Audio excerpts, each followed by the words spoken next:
People have said to me that it's a little bit sort of out of the way.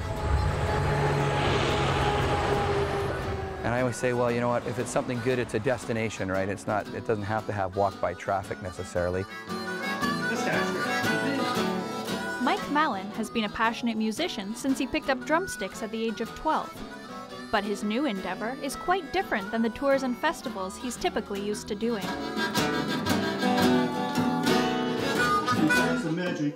We went to a house concert just before we opened this. It was in Victoria at a friend's place, and it literally was in his living room. And it was so cool, though, you know, you're sitting there right there with the musicians. And this is sort of the same thing, it's just a bit bigger living room sort of thing.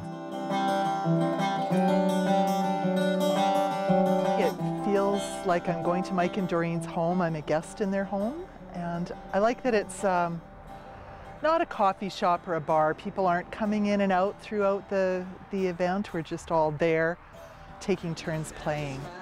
Mike started his performance venue, Lazy Mike's House of Music, almost a year ago. What Mike puts on here is a neat way of kind of coming out of your shell. Well, people are definitely there to listen. They're not there to talk and visit and drink and party. In fact, there's no alcohol at all at this venue, which performers and guests find really puts an emphasis on the musical aspect.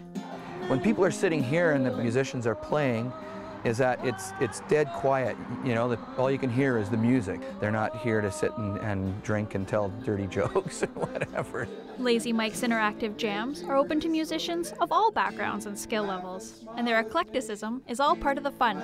We had 3 fiddles and a guy on a mandolin and a guy on a stand-up bass. We had a guy on harmonica, a guy playing a flute, you know, 7 or 8 guitars probably, a woman playing a ukulele, and so it's a bit of everything, you know.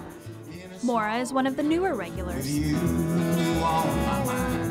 She and her viola have started performing at Lazy Mike's over the last few weeks.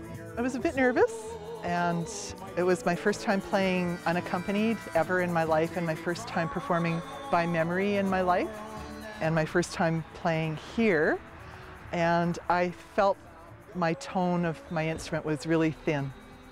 As soon as I started playing, I felt it wasn't making a full enough sound. But I sucked it up and kept on going, and I was really glad I persisted through it. I didn't hesitate, and that was as big an accomplishment as anything else, really. If the response from the crowd was any indication of her performance, it probably wasn't too shabby. Well, everybody clapped, and they clapped so nicely. I couldn't wait to come back and do it again. The House of Music was an awesome place for George to meet like-minded friends when he had just moved from Ontario. I've been here since August, 1st of August, and I think September 1st was about the first time I came to Mike's. My wife saw his ad in the paper and whatnot, and we came out and found out how much fun it was and whatnot. Mike hosts shows as well, and hopes to get as much enthusiasm going for them as there is for his open mics and sing-alongs. I thought that the shows would be the thing that brought everybody here, but it's the open mic and the sing-along things. I think, you know, as I become a more experienced musician, I'll certainly remember what it was like to be going up the very first time on the stage, and how that encouragement was important to me, and pass it on. Met a lot of people, a lot of nice people, and when nobody tells you to sit down and be quiet, it's kind of nice. You kind of think, well, maybe you're doing something right. In Qualicum Beach, I'm Fiona Shedden.